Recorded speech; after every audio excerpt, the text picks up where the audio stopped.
What's up guys? Tara, samahan nyo ako mag-shore leave. Labas naman tayo. Sa mga nagtatanong dyan, hindi rin masyadong enjoyable. Hindi lahat ng seaman nag-shore leave kasi ginagamit namin yung aming pahinga sa paglabas. Siyempre nagtatrabaho ka and then after ng trabaho mo, doon ka lang pwedeng lumabas, diba? So ayun, kaya yung ibang mga seaman pinipili na lang ng magpahinga kaysa mag-shore leave. Yan, kaya ngayon alam mo na, now you know.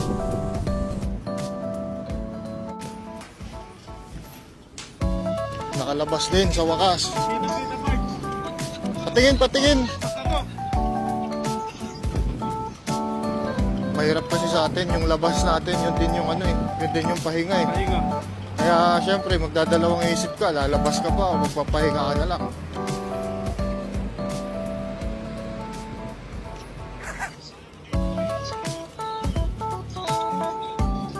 Yan, green na.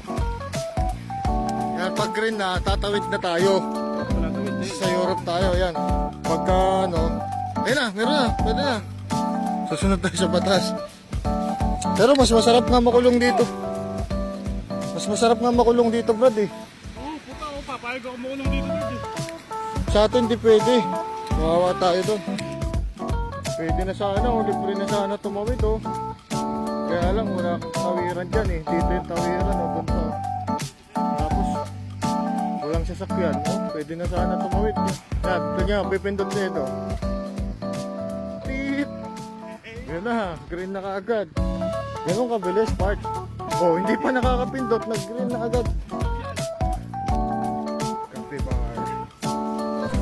So yun, nakarating na kami sa aming paroroonan. Bali, nandun na yung ibang kasama namin guys, no? Kami lang ni Edong yung humabol kasi naka-duty pa kami kanina. Magkagwardya kami nito ni Edong.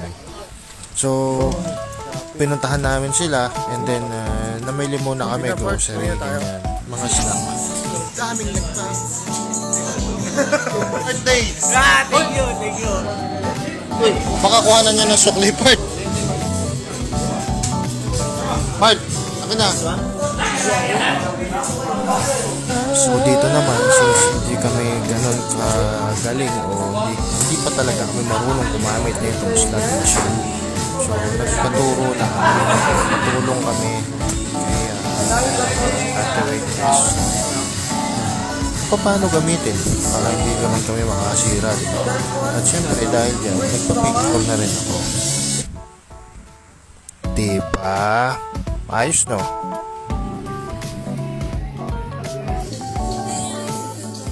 Uy! Pucha! Yun.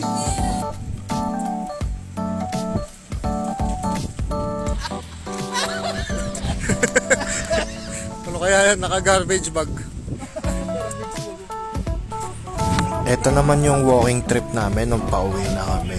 Naka-garbage bag pa si Ryan. Tapos ito naman yung yung ang daming views na reels ko doon sa sa Facebook page ko. Yan, wala pa nagagawa na itong tao na to.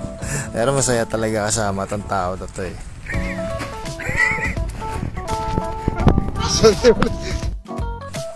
So ayan guys, uwian na.